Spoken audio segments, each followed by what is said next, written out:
Gatitur brumin për byrek. Brumin e byrekut e kemi zënë me miell, natyrisht, rreth gjysmë kile miell, pak krip, një lugë vaj dhe ujë.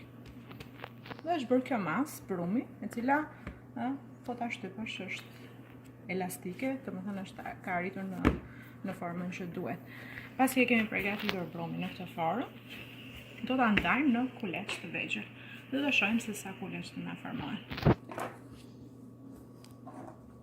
Kjo varet në varësi të tavës. Unë kam zënë kaq miell, sepse dhe tava ime është pak a shumë e madhe, jo e vogël. Do ta ndajmë në kuleç. Dhe secilin kuleç do ta punojmë për t'i dhënë formën e rumullakut. Në këtë mënyrë.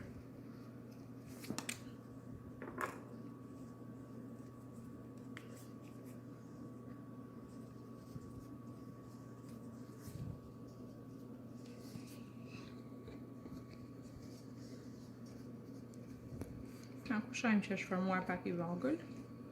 Marrim pak brumë dhe bëjmë në masë që t'jenë kuleçet pak a shumë në të njëjtën masë. Por nuk është kurrë që t'jenë të peshuar, edhe me sy mund të krijohen.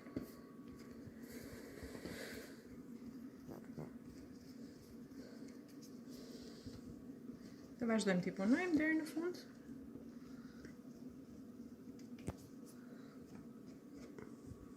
Unë brumin e ndava njërë në gjysmë dhe pastaj vazhdova ta ndaj me kuleç më të vegjël.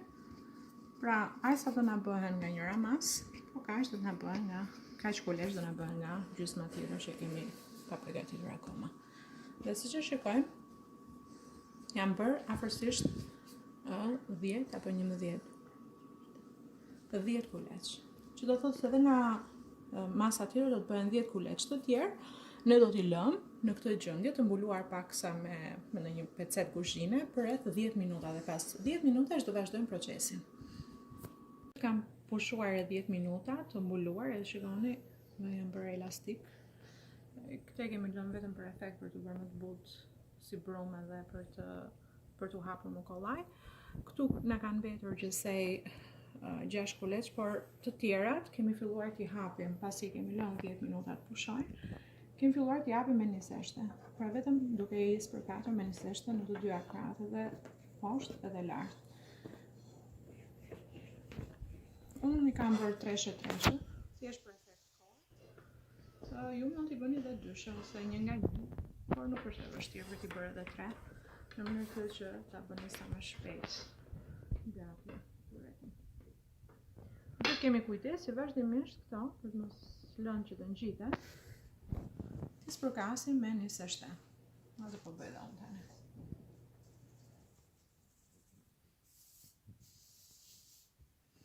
Pra vazhdimisht me pak niseshte dhe nuk kam për të ngjitur edhe pse ne kemi vënë 3 bashkë. Vazhdojmë t'i hapim.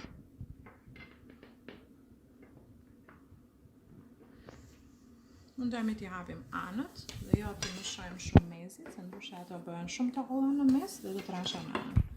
Në fakt duhet t'i hollojmë sa më shumë anët. Ja, pra, me pak mollzat e gishtave, përpiqemi ta hapim. Edhe kaq të hapura do t'ishin mjaftueshëm, por unë përpiqem t'i hap pak më shumë, sa më tepër t'i hapim aq më të shkrifta bëhen, petët dallohen nga njëra tjetra dhe përpiqem.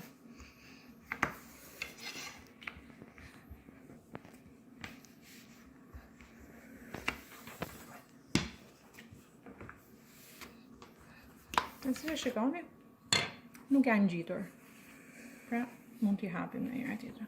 Tani në këtë mënyrë unë kam vepruar me rreth 9 pet, më shumë se 9 pet, dhe tani do filloj t'i mbledh për t'ju treguar ju procesin në vazhdim. Një nga një petët do t'i spërkasim me pak vaj dhe do t'i vendosim njëra mbi tjetrën. Pra, në këtë mënyrë, pasi e hapëm nga kaq, do përpiqemi të bëjmë një petë të madhe me 6 të tilla. 6 kuleç do na bëjnë një petë të madhe. Unë gjithsej formova 18 kuleç, prandaj dhe kam menduar t'i ndaj 6-6-6, në 3 grupe me nga 6 petë, në mënyrë të tillë që të edhe 2 herë gjellën. Pra, do shtroj 2 herë gjellë në këto petë. Ose mbushje, si më ta thash. Dhe kjo është e 6-ta. Pra, në këtë mënyrë kam formuar 6-ën e parë, që të më formoj njërën nga petët. Kështu pra, formuaj 6-ën e parë. Pra, i kemi bërë 6-6, 3 peta do hapim me këto 6-et e petave që kemi mbledhur, vetëm petën e sipërme i kam vënë 2 peta më shumë. Domethënë kjo nuk është bërë me 6, është bërë me 8. Të tjerët pastaj kemi bërë njësoj. Kemi mbledhur 6-6 kulaçka që i kemi hapur si petë dhe tani do t'i hapim në një petë të vetme, vetëm e nisështe, jo me gjë tjetër. Me secilën nga këto do formojmë 3 petë pra. Meqense unë kam katrore tavën, do mundojmë t'i hap në mënyrë katrore dhe këto. T'jep shtas tavës. Juve mund t'i hapni të rrumullakta, në qoftë se tavën e keni të rrumullaktë. Ja ku është tava, është hapur më shumë se sa tava, nuk ka problem. Mirë është të hapet edhe më e madhe se tava. Dhe do t'ja rregullojmë formën së kësaj. I kam hedhur paraprakisht vaj, që pa hap tani me dorë pa hap se për efekte dhe shpejtësie. Ndërkohë sobën e kam ndezur në 180 gradë, në mënyrë të tillë që të jetë e para ngrohur kur të fusim byrekun, të jetë nxehur. Pra kur të treja petët, secila nga këto ka të paktën 6 kulecë brenda të hapur në petë një nga një siç i pak, i bëm bashkë, i hapim nga një petë për secilën 6-çe, dhe tani kemi 3 petë të mëdha, një e kemi futur në tepsi, ndërsa të tjerat do t'i shtrojmë dal nga dal. Por përpara se të shtrojmë petën tjetër, do të shtrojmë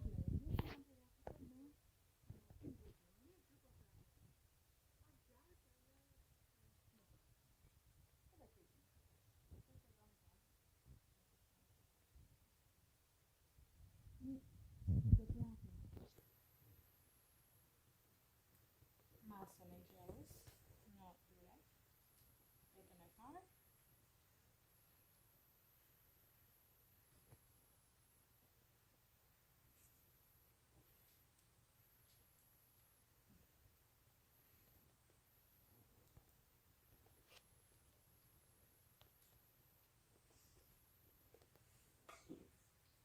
Ndërshtojmë pak vaj.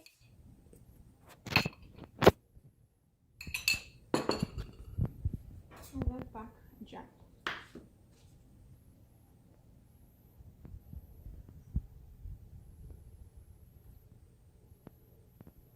Dhe kështu të vazhdojmë edhe me petën tjetër. Do shtrojmë petën tjetër, do vazhdojmë edhe me një herë masë gjelle, dhe në fund, peta e fundit do ta mbuloj byrekun.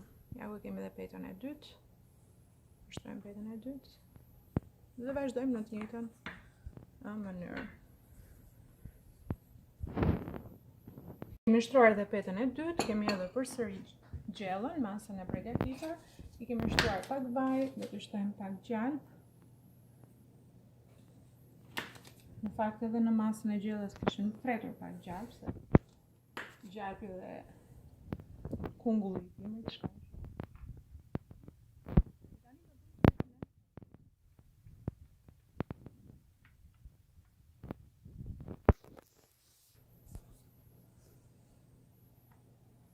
Edhe peta e fundit që do ta mbuloj byrekun dhe pastaj do vazhdoj me pjekjen.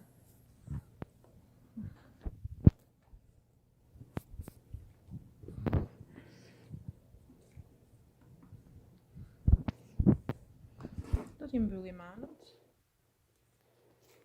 vetëm sa t'i fosim nga brenda, që t'na mbajnë gjellën brenda dhe të mos na thajen.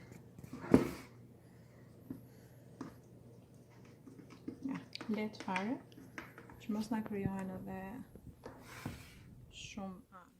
Nuk është pak sa më e madhe,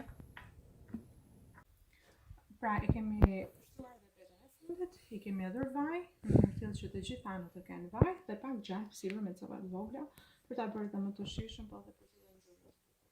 Tani sopën paraprakisht e kemi ngrohur në 180 gradë dhe do ta fusim ta pjekim në qendër të sopës.